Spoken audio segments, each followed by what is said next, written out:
Welcome to the Diverse Minds podcast, where we give you the tips, tools, and techniques you need to be a mentally healthy and inclusive leader.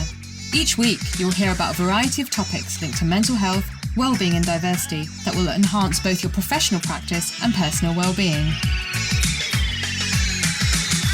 Welcome to the 240th episode of the award-winning Diverse Minds podcast.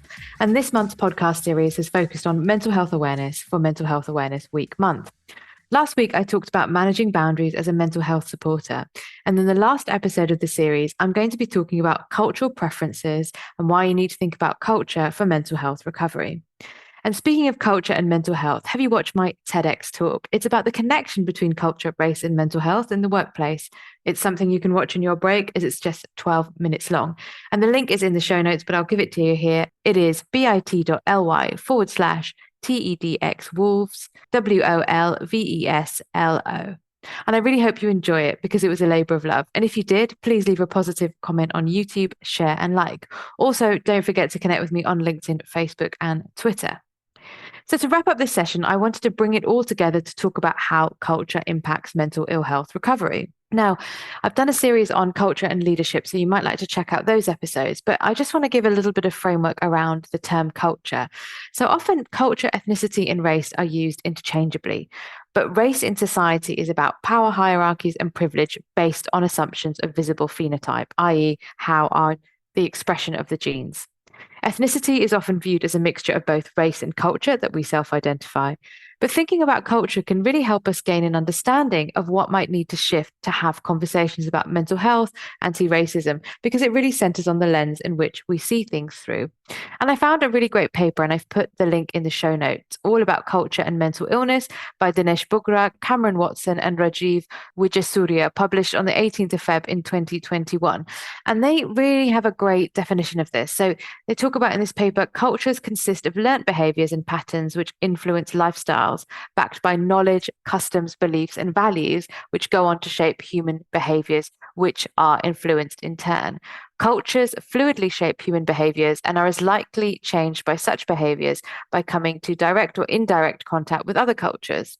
Cultures impact on our lives in a number of subtle and not so subtle ways, and we all carry cultural capitals wherever we are. And that can include the way we dress, speak, eat, and think. In essence, the way we dress, speak, eat, and think and develop is all influenced by cultural factors.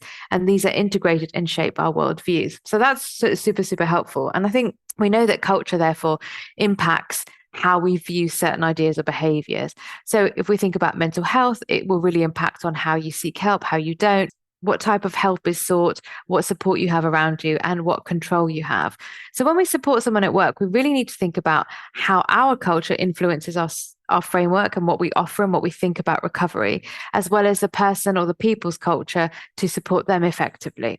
And in essence, we know that different cultures will have different perspectives on mental ill health. So in some cultures, psychosis, hearing voices, having an alternate sense of reality can be seen as a calling from a higher being.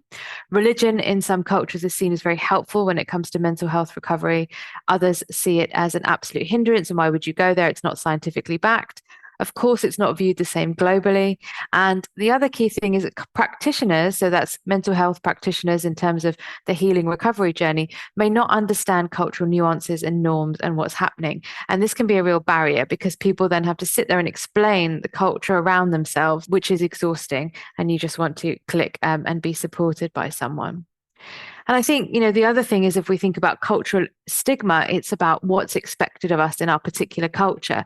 Now, that might be personal culture, family culture, but it could also be culture in the workplace.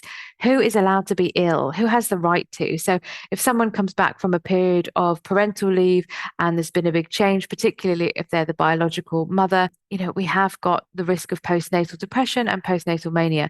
Absolutely nothing wrong with that. Is that acceptable in your workplace? What are people's thoughts about that? And that varies very much from culture to culture and the workplace. Or it could be that someone who is not outwardly displaying any sort of quote unquote disadvantage, who may experience severe anxiety, who are they? Why are they so unwell? And that is not necessarily going to be said like that, but it is what happens. So the other thing it links to is explanatory models, how cultures, and I'm thinking about workplaces here as well, explain certain conditions, mental ill health conditions, mental health recovery. It could be cause or a curse. It could be about impacts, but it's also about how people will accept it, and thinking about risk and resilience. And that's a huge one for the workplace. Then we have to think about cultural isolation or support. So this, of course, has a huge impact on how people will accept their experience, whether it's a diagnosed condition or a really difficult time they're going through, and seek support. And of course, if your culture isolates you, you're going to stay silent and you're going to be less likely to seek support. But if you have cultural support in the workplace, outside the workplace, you're much more likely your recovery is going to be a better journey. You're going to have a smoother, less bumpy recovery journey. And also, you're more likely to feel accepted and therefore nurtured and take the steps towards your own recovery. Now, that's not a given. We know models are useful. They don't look at the individual, but of course, there's going to be an increased likelihood. And finally, cultural pride can really enable people to think about who they identify with. And if someone who they identify with is similar to them, has been through a mental ill health journey and recovered and is given the space to speak about it in a way that works from them, that is such a great role model experience, because what happens is people think, well, if they can do it, I can do it too. And it gives a broader outlook than the stereotypes or the ideas about oneself and others that we all have. So I really hope you're enjoying the content of my podcast and you want to keep up to date. If so, why not join my bi-monthly newsletter? When you join my mailing list, you'll receive a copy of my white paper on inclusive language and mental health. And that link is bit.ly/ILMHCK. So if we truly want to support someone's mental health recovery, we have to think about culture. So firstly, I talked about culture. So we know cultural stigma can stop people from accessing support. And thinking about this idea about who has the right to be ill under which circumstances, what's a justified quote unquote reason. So if people in the workplace don't feel it's justified, it's much harder for those struggling to talk openly and ask for help. So the message here is to think about, again, we can do this on an individual, team, and organizational level. What is the cultural stigma in the organization? Can we even quantify it or qualify it? Do we know what it looks like? And actually, do we need to start reframing the communications and to reframe conversations around, no one's saying who has the right to be ill, usually, but how are those messages framed and who are the kind of role models and spokespeople around that? And that, of course, then links to language. So the way in which we use language to describe how we feel and symptoms. And this will very much vary depending on the culture. So for some, talk about lack of sleep is really socially acceptable, as is stress. We know that. And that could be an indication of depression.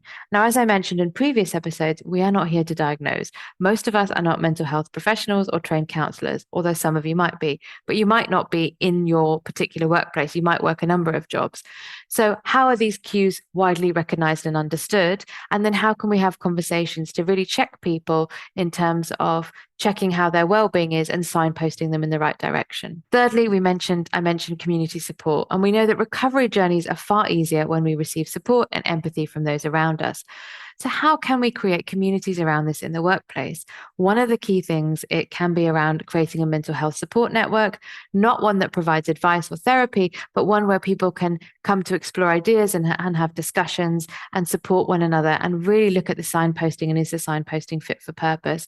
And of course, if you have mental health first aiders in your organization who are not doing therapeutic work, I'm going to be very clear about that, thinking about my episode last week about boundaries, but that listening journey. So what does that community support look like?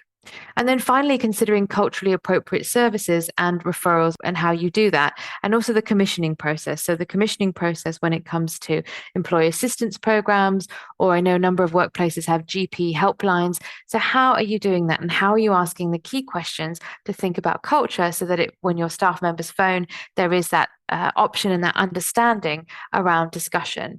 And I would say the referral points I always signpost people to, and there are much, much more, I'm sure, but these are the key ones for cultural support are Black Minds Matter, Black Thrive, Muslim Youth Helpline, which is only up to the age of 26, but still a really useful resource, the Black African and Asian Therapy Network, BATN, some of you might know, Rainbow Noir, that supports Black people from LGBTQ plus backgrounds, CALM, Campaign Against Living Miserably for Men. And think about what are the elements from your culture that support your mental well-being. And that's the thing. So when we think about this, it's really important to think about what's my culture? What are the things that support me? And we can do some low level discussions, i.e., when I say low level, it's not about talking about mental illness. We don't have to talk about intensely about therapy. We can say what makes you feel better and what's rooted in your culture. And that's so, so important. And I've worked with lots of clients on this and talked about how do we make the process clearer in terms of commissioning and understanding, taking the fear away around talking about culture and mental health, because we cannot separate them. And I run courses on culture and mental health.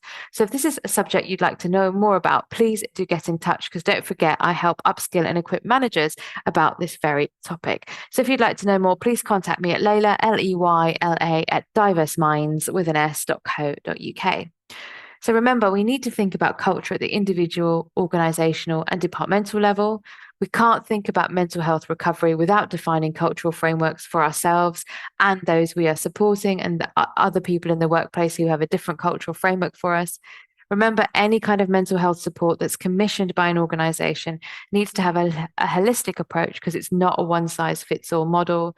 And cultural frameworks are the way in which we really can start to think about true recovery for everyone. So I really hope you've enjoyed the show and the series. And if not, please write me a review on Apple, or Spotify, or wherever you access your podcast from. And don't forget, I'd love to hear from you as listeners. To make this super easy, I've created a place online where you can leave me an anonymous voice note called SpeakPipe, and you could leave your name if you choose. The link is in the show notes, and I'll also give it to you here. It is bit.ly/SPKPDMP. And that resource for you today was the paper on culture and mental health. So I really hope you've enjoyed the series, as I said before, and do join us next month, where we're going to be doing a whole series on why the pushback. Until then, everyone, take care and bye for now. Thanks for listening to the Diverse Minds podcast. Don't forget to subscribe on Apple Podcasts, Spotify, or wherever you access your podcasts from. You can also connect with me on Facebook, Twitter, and LinkedIn. Tune into next week's episode of the podcast, where I'll bring you more insights on mental health and inclusion. Bye for now.